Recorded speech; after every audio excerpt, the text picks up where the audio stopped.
You've not had the chance to catch a performance of Tennessee's outdoor drama. You still have this week to see Liberty, the Saga of Sycamore Shoals. Steve Darden joins us with a preview of the performance now in its 42nd season. Seems like kind of a small number when you're talking about 200 plus years right. of the history of our nation. Just describe what we see when we come and see this production. Well, thank you, Casey. I'm pleased to be here representing the Friends of Sycamore Shoals today. In the 1770s, our area here was frontier. We were the first frontier, and the settlers who were here at that time had come in defiance of an order of King George. So this tells the story of that decade, culminating in 1780 with the March on Kings Mountain, South Carolina, where the Over-Mountain men, about 1,000 of them, went and fought the decisive turning point battle of the Revolutionary War and killed Redcoat General Ferguson. It was Patriot versus Tory. So a lot of people call it even a precursor of the Civil War. But what happened here prior to that was really amazing. We have an amazing, fascinating history, and that's what drew me to being part of the cast. I auditioned a couple of years ago, and they actually gave me a speaking part. I played the role of Charles Robertson, who was a trustee of the Watauga Association, and he was instrumental in actually negotiating the deal through which the Cherokee chiefs conveyed the area that we now live in to the settlers. And at first it was a lease because a sale was prohibited.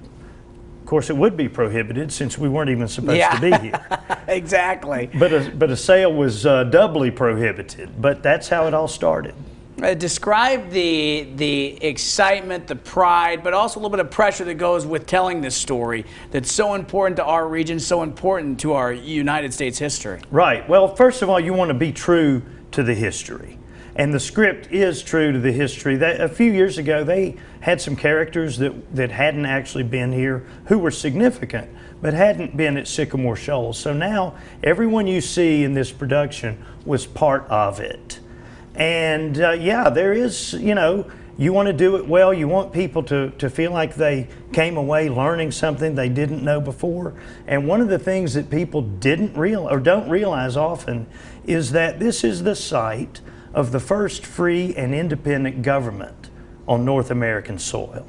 It predated the Declaration of Independence, and the Watauga Compact is what it's called. And we believe that if there is a copy, it still resides in the archives in Raleigh, North Carolina, because after all, we weren't Tennessee then. We were independent and later petitioned the state of North Carolina to accept us as the new Washington District, named after our esteemed General, George Washington. Fascinating history. They got about 20 seconds left. When does the show go on this week? This Thursday, Friday, and Saturday. If you don't make it this year, you'll have to wait till next year. You can call 543-5808 to order tickets, or thelibertydrama.com.